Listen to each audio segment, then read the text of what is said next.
جب صدر صاحب نے سائن ہی نہیں کیے، اب تو کل تسلیم کر لیا لا منسٹر نے، تو پھر وہ ایکٹ کیسے بن گیا؟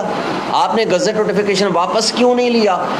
دوسری بات، سوال یہ پیدا ہوتا ہے جو کہ بہت اہم ہے کہ ان کے دفتر کے کون کون کارندے ملوث ہیں؟ آج صدر صاحب نے خط لکھ دیا ہے کہ ان کا پرنسپل سیکرٹری کو واپس بھیجا جائے، وہ کون کرے گا؟ اس وقت وہ آئینی سربراہ ہیں اور supreme commander of the army ہیں۔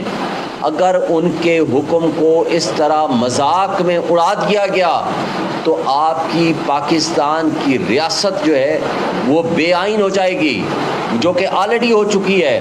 2 صوبوں میں غیر آئینی حکومتیں بیٹھی ہوئی ہیں، بنیادی حقوق آلریڈی معطل ہیں۔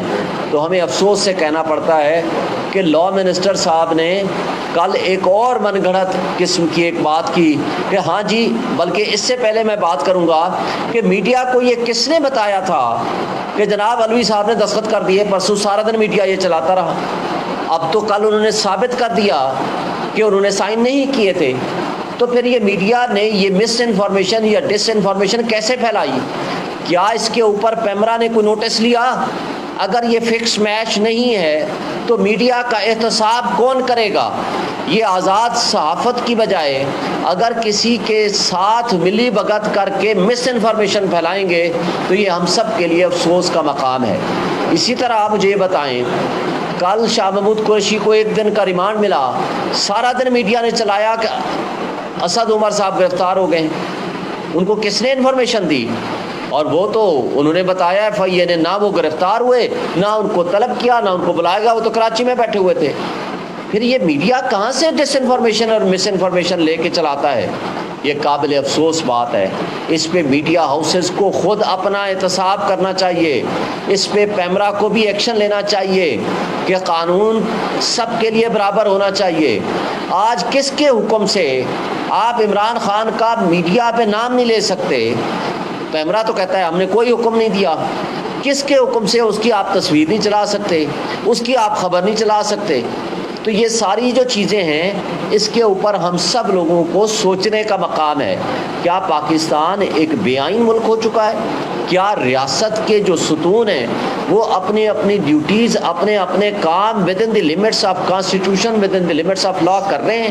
اور اگر نہیں کر رہے تو ان سب کو سوچنا چاہیے، اور ہم مطالبہ کرتے ہیں کہ چیف جسٹس آف پاکستان اس پہ سو موٹو نوٹس لیں، پاکستان میں ہونے والی زیادتیوں کا ازالہ کریں، بنیادی حقوق کو بحال کریں، اور یہ جو اس ایشو کے اوپر جو آرمی امینڈمنٹ ایکٹ اور آفیشل سیکریٹ امینڈمنٹ ایکٹ 2023 ان کو واپس لیا جائے، ورنہ PTI نے یہ فیصلہ کیا ہے کہ ہم اس کو فوری طور پر چیلنج کریں گے اور انشاءاللہ یہ ثابت کریں گے کہ یہ لا اٹس سیلف وائڈ اب این ایشو ہے، کورم نان جوڈس ہے، and it is not sustainable under the constitution. Shah Mahmood Qureshi صاحب کے ساتھ تو ایک تو یہ بات طے ہے کہ شاہ محمود قریشی صاحب کا کوئی رول اس سائفر کے ایشو سے ہے ہی نہیں، نہ ہی عمران خان صاحب اس میں ملزم گردانے جا سکتے ہیں، نہ ہی شاہ محمود قریشی صاحب یا ان کا کوئی سابقہ منسٹر۔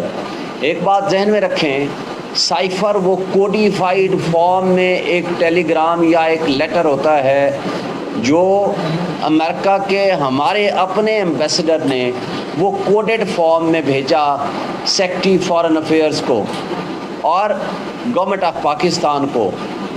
وہ پھر ایک ہی ڈاکومنٹ ہوتا ہے، وہ کوڈڈ فارم پہ ہوتا ہے۔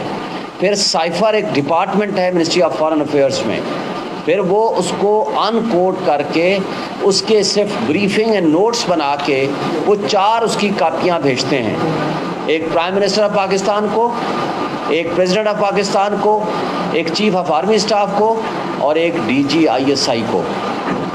اور اس حوالے سے جب پرائم منسٹر آف پاکستان کے پاس یہ سائفر کے منٹس یا آپ کہیں کہ اس کی بریفنگ پہنچی تو انہوں نے سب سے پہلے اس پہ اس مسئلے کو کیبنٹ میں لے کر گئے، اور کیبنٹ ڈویژن نے یہ فیصلہ کیا کہ ایک تو اس کو ڈی کلاسیفائی کیا جائے، یعنی وہ کلاسیفائڈ ڈاکومنٹ نہیں رہا، دوسرا اس کو نیشنل سیکیورٹی کمیٹی میں لے جایا جائے، اور نیشنل سیکیورٹی کمیٹی میں جو کہ ہائیسٹ فورم ہے ریگارڈنگ دی سیکیورٹی ایشوز، وہاں سارے ہمارے جو چیفز ہیں آرم فورسز کے وہ موجود ہوتے ہیں، اور انہوں نے یہ فیصلہ کیا، اس کے منٹس بھی بنے کہ اس میں مداخلت ہوئی ہے، اور نہ صرف مداخلت ہوئی ہے بلکہ یو ایس ایمبیسڈر کو فوری طور پر ڈیمارش کیا جائے، یعنی شدید احتجاج کیا جائے، اور اس کے نتیجے میں وہ احتجاج ہوا۔ پھر اس کے بعد اس کے اوپر عمران خان صاحب جنرل ریٹائرڈ طارق صاحب کی سربراہی میں ایک کمیشن بناتے ہیں، اور وہ کمیشن کے سربراہ جنرل ریٹائرڈ طارق صاحب معذرت کر لیتے ہیں۔ پھر اس کے بعد چیف جسٹس آف پاکستان کو کہا جاتا ہے کہ آپ اس پہ جوڈیشل کمیشن بنائیں، لیکن انہوں نے بھی کمیشن نہیں بنایا۔ Subsequently vote of no confidence کے اوپر قاسم سوری صاحب کی رولنگ آتی ہے۔ پھر قاسم سوری صاحب کی رولنگ کے اوپر یہ میٹر سپریم کورٹ میں جاتا ہے۔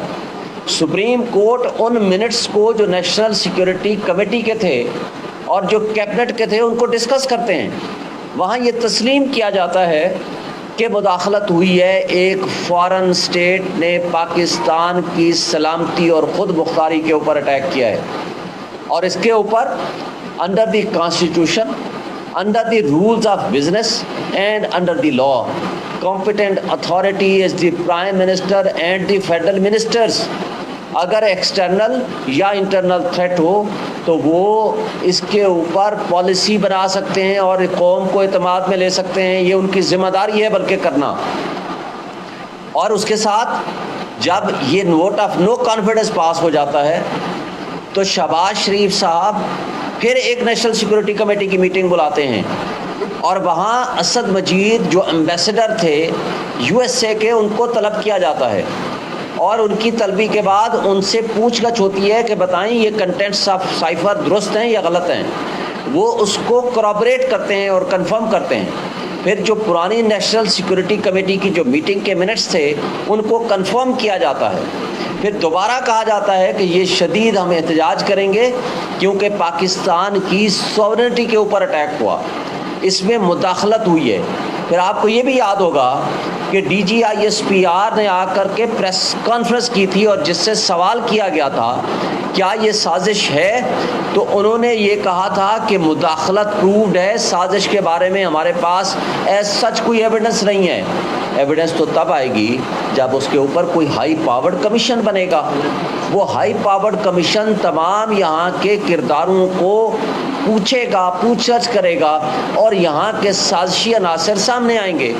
جو اس کے بینیفیشری تھے ان کو اقتدار مل گیا، اور فلور آف دی ہاؤس پہ کھڑے ہو کے شہباز شریف نے کہا تھا ہم ایک انکوائری کمیشن یا انکوائری کمیٹی بنائیں گے، اور وہ ہائی پاورڈ کمیٹی اور کمیشن ہوگا جو اس بات کا تعین کرے گا کہ اس کے اندر کون کون ملوث ہیں۔ اور اس میں یہ بھی کہا گیا کہ اس سائفر کے اندر بہت دھمکی آمیز گفتگو استعمال ہوئی ہے، لیکن 16 مہینے رہنے کے باوجود انہوں نے کوئی کمیشن نہیں بنایا، اور مقصد صرف یہ تھا کیونکہ ان کے اپنے کردار سامنے آنے تھے۔ افسوس کی بات ہے جس نے پاکستان کے انٹرسٹ کو واچ کرنے کے لیے سٹینڈ لیا، آج ان کو ملزم بنا دیا گیا، اور جنہوں نے اس مجرمانہ حرکت میں شامل کردار تھے وہ مدعی بن گئے اور ان کو اقتدار دے دیا گیا۔ اور اسی کے ساتھ جب انٹرسیپٹ کی سٹوری آتی ہے تو امریکی ترجمان اس کو ڈینائی نہیں کرتا بلکہ اس کو ایکسیپٹ کرتے ہوئے آگے کہتا ہے یہ دو ڈپلومیٹس کے درمیان ہونے والی گفتگو تھی۔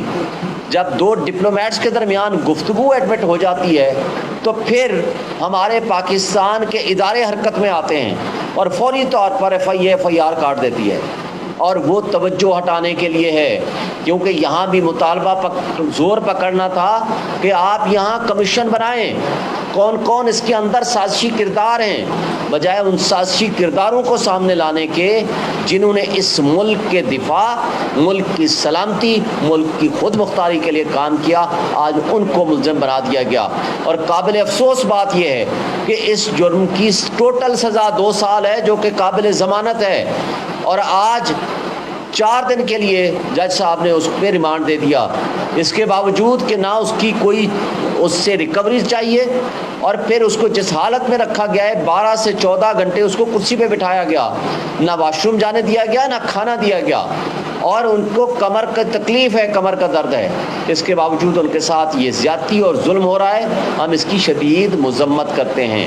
اس سے آگے ہم آتے ہیں اب آپ کے اوپر جو 2 ایکٹ ان لافلی اینڈ انلیگلی پاس کیے گئے ہیں سو کارڈ اس موجودہ کیئر ٹیکر سیٹ اپ کے ذریعے، وہ جو گزٹ نوٹیفائی کرائے گئے ہیں، وہ قابل افسوس بات ہے۔